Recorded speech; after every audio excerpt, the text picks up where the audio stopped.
You ever have one of those mornings where the universe wakes you up with a slap instead of a sunrise? That was me, for 17 a.m., still half buried in blankets, when my alarm screeched and my phone buzzed like a rattlesnake in a coffee can. I roll over, expecting maybe a bear, maybe a drunk neighbor with a flat tire. What I get is a live feed of a black Jeep sitting cocky at my front gate, a magnetized HOA badge on the door like a plastic sheriff star at a kid's birthday party. You know what I mean? This wasn't just a random drop-in. Someone was making a statement. My name's Silas, and I never wanted a fight with anybody, least of all with people who see clipboards as a weapon. But when I walk outside into the kind of Colorado cold that scrapes your lungs raw, there's a letter zip-tied to my gate, orange and official-looking, and my name's right on the front. For immediate attention. Yeah, I bet. I rip it open. It's from the Aspen Trail Heights HOA. Who, let's be clear, have nothing to do with me. They claim my property's been reserved for a community retreat, 70 guests, meal plans, bonfire sites, the whole 9 yards. There's even a QR code for a fake government site that looks like it was built in an afternoon by someone who failed web design twice. Part of me wants to laugh, but the rest knows this is serious. It's the kind of fraud that doesn't just disappear when you ignore it. I shoot back a reply. 3 words, wrong damn property. But before my finger hits send, my phone rings. Mr. Morgan? Karen Blau here. President, Aspen Trail Heights HOA. Her voice is as smooth as hotel lobby jazz. She tells me their crew will be on site at 8. She's certain the zoning says they can use my land. And if I try to stop them, I'll be subject to litigation for obstruction of communal use rights. I tell her this is private land. She tells me I'm not being neighborly. Classic. Let me back up a sec. I'm a private guy. No social media, no HOA memberships, nothing tying me to Aspen Trail Heights, which sits 20 miles downhill from my cabin, and I like it that way. I used to track cybercriminals for a living, so I know when someone's bluffing with bad paperwork. I dig into the county records, every amendment and zoning change from the past 3 years. Nothing about passive use or trailway corridors. Karen, it turns out, is creative, but not original. So, next morning, I'm camped in my shed with 4 camera feeds blinking on old monitors, waiting for the circus. At 8:57, here they come, a convoy of trucks with fake HOA emblems, like they're on a reality TV show about terrible neighbors. They try to unload gear right at my fence. Clipboard guy says they've got pre-clearance. I remind him what trespassing means, and when they don't move, I let the shotgun over my shoulder do the talking. Not a threat, just a reminder that private means private. Right about then, a 6th man walks up, site security, apparently, looking like mall cop's distant cousin. You threatening us with a weapon? He says, arms folded. I'm telling you to leave. I reply, and dial the sheriff's non-emergency line. 10 minutes later, Deputy Wayne rolls up, good man, no nonsense. He looks at their paperwork, spots all the fakes, and lets them know, real calm, that this isn't HOA land. They pack up fast, but I can see it in their faces. They're not done. I call my lawyer, Meredith Clark, who's got more grit than a gravel driveway and coffee as black as midnight. She tells me to send everything, the letter, video, screenshots. By noon, she's calling the county office. By 2:30, she's found the smoking gun. Someone filed a zoning adjustment 4 days ago, listing 4 acres of my land as community use, signed by Gerald Whitaker, the guy I bought from, who's been dead for years. They forged a dead man's signature and filed it in person, and the county accepted it. Let that sink in. Next thing, I'm barreling down the mountain to meet Meredith at the courthouse.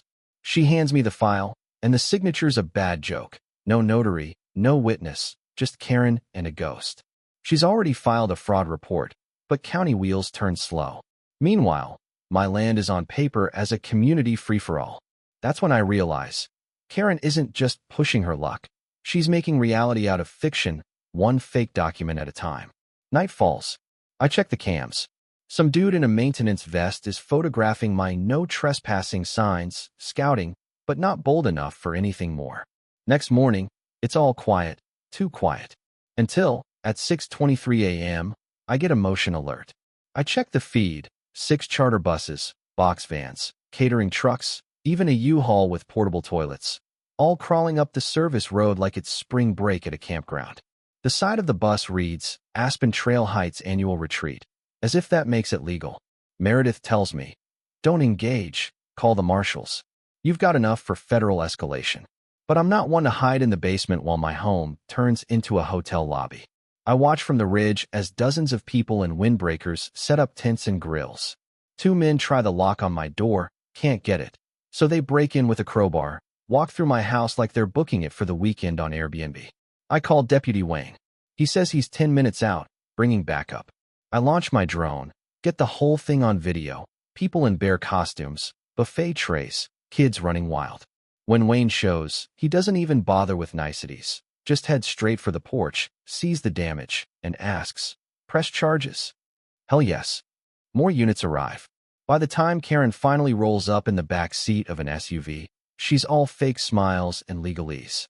We merely accessed a provisionally reserved structure under shared access protocol.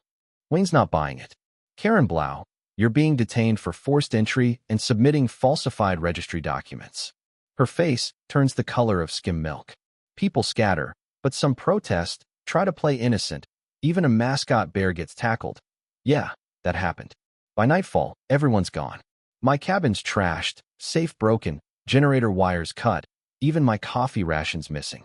I don't sleep, barricading the door motel style, every creak in the floor like footsteps. The next morning, I'm on the phone with the federal marshals. Two agents come out, serious guys. I show them everything, drone footage, cam feeds, the fake signatures. They take it all, and within hours, they're off to the county building for the original paperwork. Meredith, meanwhile, gets an affidavit from Whitaker's family, confirms the signatures of fraud. Then, twist of the knife. A day later, another bus convoy shows up. This time, they just cut the chain and start unpacking again. I grab the megaphone, warn them, call the marshals. Sirens come faster this time.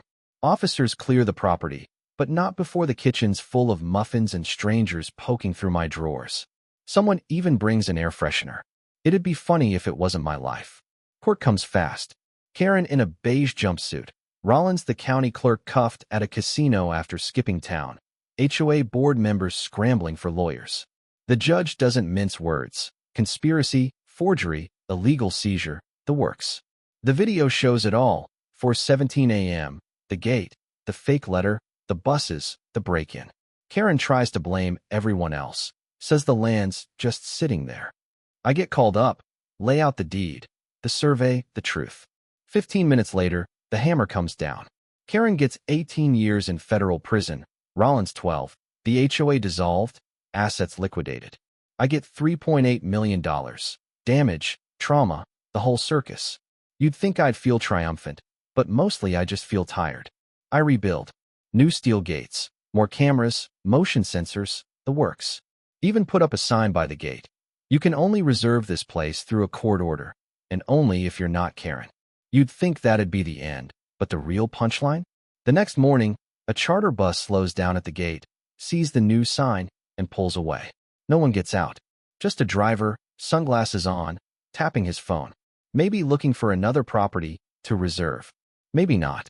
Who knows? So, let me ask you, when it's your land, your peace, and the world tries to write you out with a bad pen and a fake badge, what do? Do you fight? Fold? Or do you turn your story into a warning for the next would-be HOA tyrant who thinks community means whatever I want? Drop your take in the comments. Let's talk justice, boundaries, and whether neighborly ever means letting anyone walk through your door without knocking.